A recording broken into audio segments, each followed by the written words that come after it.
All right, so we're back up in Big Bear. As you can see, I need to mow the lawn. This is my wattage cottage. If you're not familiar, this is my little altitude training camp, 2 hours up the hill from LA. It's nice and cool here. It's in LA. It just got. I can't believe it's summer already. COVID stole the spring. It is literally raining pollen. So if you see dust on the lens, that's what that is. But I had to do a quick video. I'm up here to train for Everesting, and it's annoying because I don't know what I'm training for anymore as far as the time. LACHLAN'S record that I announced with the great, I was really proud of my thumbnail where I photoshopped him punching me. That was a waste of time because he did not actually get the record. It turns out, and I understand this from a dorkery perspective. If you watched my first video on the Everesting campaign, so much of it is just math and figuring out that was a fly that flew into the lens. He's okay though. I know how he didn't see it.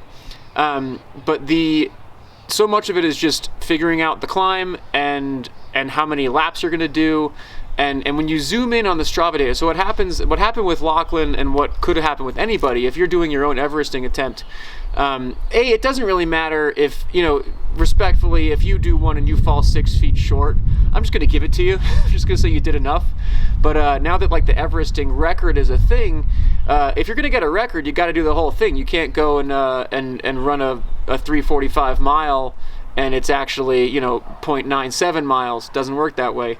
So if you're doing it yourself, I guess the best advice is make your own Strava segment first, because what happens on Strava is these days, like the Wahoo is the most accurate with altitude that I've seen, but they have a lot of the segments they're made with old GPS data. So if someone made that segment 6 years ago on Strava with a Garmin 50 or whatever the first one was, it was like an analog display with a dial like your watch, But if you made it back then, it could just have bad data, and a lot of times you zoom in and you can see it be like a shark's mouth, it's up and down. So like I know, like my segment, Mountain Gate, the one I used, was when I looked at it, it was, if you zoom in, it's 11% is what it says, but you zoom in, there was a descent on it, there was like a downhill 40%, which is just glitchy data.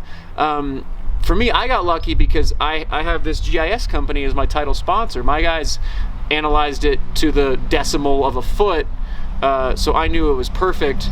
LACHLAN, EF doesn't really specialize in high level terrain analytics, but so I think it did seem like he'd done more homework than just looking at his Garmin. He absolutely did that, but then whatever happened, it wasn't actually accurate.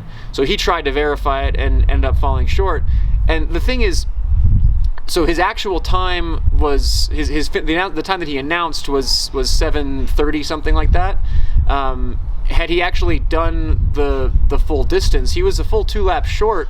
If he had done the full distance, it looks like he would have been right around my time. I can't tell if it's worse or better.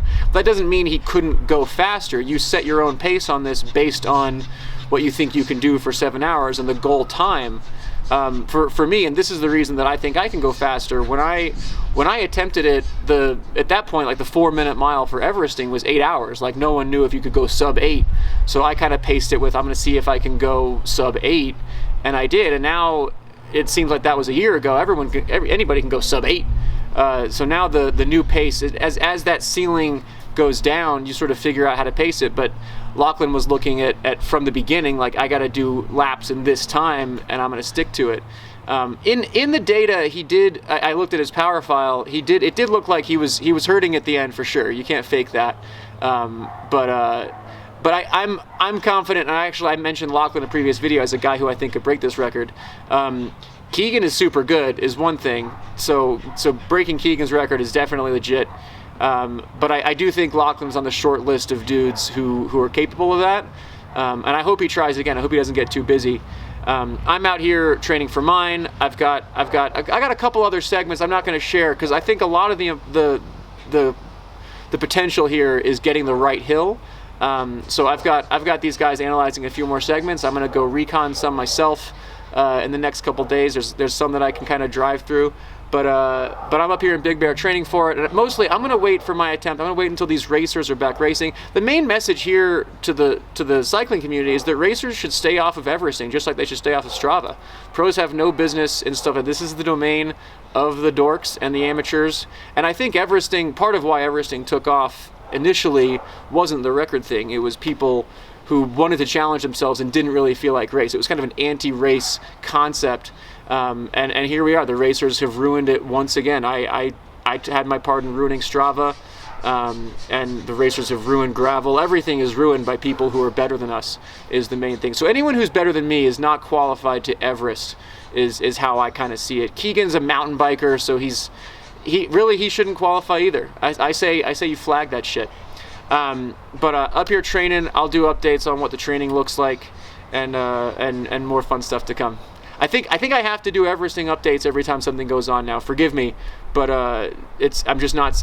If I don't, I just get comments on everything, just like, hey, did you see Lachlan did a record? So I have to make these videos just so you guys know I know. So yeah, I know Lachlan got it, or I didn't get it. First he got it, then he didn't get it. I'm interested to see how many more people attempt it. Pros, like, if you're gonna do it, do the homework. Like, DM me. I know half those guys anyway. I'll walk you through it and make sure you know all the nitty gritties. But peace till next time. I'm gonna go do some altitude training. See ya.